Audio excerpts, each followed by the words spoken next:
नमस्कार, तुमचं स्वागत आहे आराध्या हाऊस क्वीन या चॅनलमध्ये। तर मी आज तुमच्यासाठी स्पेशल असा केक घेऊन आलेला आहे, तो म्हणजे कस्टमाइज केक। तर बघा, छान असा केक आपण हा रेडी करणार आहोत। तर व्हिडिओ शेवटपर्यंत पाहायला विसरू नका। तर ज्या कस्टमरने मला हा केक बनवण्यासाठी सांगितला होता, सोबत त्याचा फोटो सुद्धा मला पाठवला होता आणि तो फोटो सुद्धा मी तुमच्यासोबत शेअर करणार आहे। आणि मला सुद्धा नक्की सांगा की हा केक त्याच पद्धतीने रेडी झालेला आहे की नाही। तर केक खूप सिंपल होता, तरीही एक होम बेकरसाठी प्रत्येक केक हा चॅलेंजच असतो। तर त्या पद्धतीनेच मी पण हा केक रेडी केलेला आहे। तर तुम्हाला कसा वाटेल हे पण मला नक्की सांगा। तर 6 इंचाच्या टीनमध्ये मी हा एक केक स्पॉन्ज बेक केला होता। तर 5 लेयर्स कट करून घेतलेले आहेत आणि याला आता आपण छान असं आयसिंग करून घ्यायचं आहे। तर यासाठी मी जी क्रीम रेडी केली होती ती सुद्धा 300 ग्रॅमच होती। तर मस्त असा आपण गनाश वापरून हा केक आता क्रम कोट करून घेणार आहोत। तर छान असं गनाश आपण रेडी केलं होतं, तर ते मी याच्यावर स्प्रेड करून घेणार आहे आणि याच्यामध्ये आपल्याला थोडं चॉकलेट कंपाऊंड सुद्धा क्रश करून टाकायचं आहे, जेणेकरून केकला टेस्ट सुद्धा छान येईल। तर कस्टमरने जो फोटो पाठवला होता त्याच्यामध्ये केकला क्राउन सुद्धा लावला होता फाउंडंट पासून बनवलेला, परंतु कस्टमरने फक्त सांगितलं होतं की क्राउन जरी नाही लावला तरी चालेल, बाकी केक आम्हाला आहे असा बनवून द्या। तर मी त्याच पद्धतीने हा केक बनवण्याचा प्रयत्न केला आहे आणि कस्टमरला सुद्धा केक खूप आवडला। तर हा केक कितीला सेल केला हे सुद्धा तुम्हाला व्हिडिओमध्ये सांगणार आहे।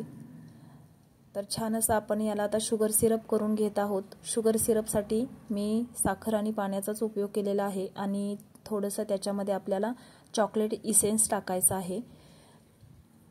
तर बघा, मी भरपूर असं गनाश सुद्धा वापरलेला आहे आणि याच्यामध्ये चॉकलेट कंपाऊंड क्रश करून यूज केलेला आहे। तुम्ही चोको चिप्स सुद्धा टाकू शकता। तर याला छान असं मी आता क्रम कोट करून घेते आणि केक हा फ्रीजमध्ये सेट होण्यासाठी ठेवून देते। तर फ्रीजमध्ये सेट होऊन झाल्यानंतर मी आता याला फायनल आयसिंग देऊन घेत आहे। तर अशा पद्धतीने मी स्किन कलरची क्रीम रेडी केली होती आणि याला छान असं फायनल आयसिंग देऊन घेत आहे।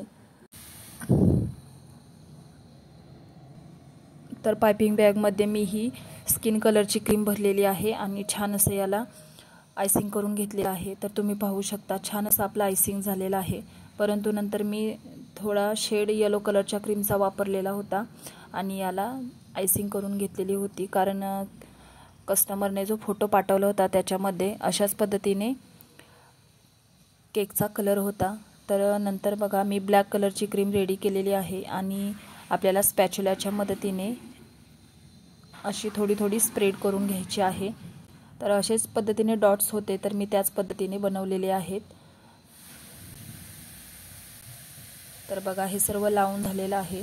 तर यासाठी आपल्याला नंतर आता हे सिल्वर फ्लेक्स पण वापरायचे आहेत। त्याआधी मी जे फाउंडंटवरती नेम तयार केलं होतं ते सुद्धा याच्यावरती लावून घेते, जेणेकरून आपल्याला व्यवस्थित असं डेकोरेशन करता येईल। तर तुम्ही पाहू शकता मी हे नाव रेडी केलेलं आहे आणि याला गोल्डन डस्टने अशा पद्धतीने नाव डार्कमध्ये करून घेतलेलं आहे आणि आता आपण हे गोल्डन फ्लेक्स लावून घेणार आहोत। तर तुम्ही पाहू शकता अशा पद्धतीनेच केकमध्ये डिझाईन होती, त्याच पद्धतीने मी रेडी करण्याचा प्रयत्न केलेला होता। तर हे सर्व मी लावून घेते आणि आपल्याला खालची बॉर्डर सुद्धा यानेच कव्हर करून घ्यायची आहे। तर कस्टमरला सुद्धा खूप केक आवडला होता आणि हा केक मी फक्त 550 रुपयाला सेल केलेला होता। तर सिंपल असं डेकोरेशन होतं। तर कस्टमरने जो फोटो पाठवला होता तो या पद्धतीचा होता। तर माझा हा केकचा फायनल लुक आहे। तर मी नंतर काही शुगर बॉल्स टाकलेले आहेत आणि एक बटरफ्लाय लावलेली आहे, कारण त्यांना क्राउन नको होता। तर अशा पद्धतीने माझ्या या केकचा फायनल लुक आहे। तुम्हाला कसा वाटला नक्की सांगा आणि जरी काही प्रश्न असतील तरी कमेंट सेक्शनमध्ये नक्की विचारा। तर चला, भेटूया नेक्स्ट व्हिडिओमध्ये। धन्यवाद।